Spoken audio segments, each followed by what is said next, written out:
ಕನ್ನಡದ ಮಟ್ಟಿಗೆ ಒಂದು ದೊಡ್ಡ ಆಸ್ತಿ ಅಂತಂದ್ರೆ ವೇದಬ್ರಹ್ಮ ಗುಂಜೂರು ರಾಮಚಂದ್ರ ಶಾಸ್ತ್ರಿಗಳು, ಅವರ ನೇರ ಶಿಷ್ಯ ನೀವು.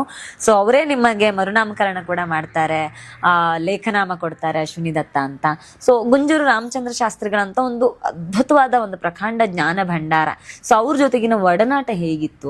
ನಿಜವಾಗ್ಲೂ ಇದೊಂದು ನನ್ನ ಸೌಭಾಗ್ಯ. ಗುಂಜೂರು ರಾಮಚಂದ್ರ ಶಾಸ್ತ್ರಿಗಳು ಅವರು ನನ್ನ ಪಾಲಿಗೆ ಗುರುವಾಗಿ ಸಿಕ್ಕಂಥದ್ದು ನನ್ನ ಪೂರ್ವಜನ್ಮದ ಪುಣ್ಯ.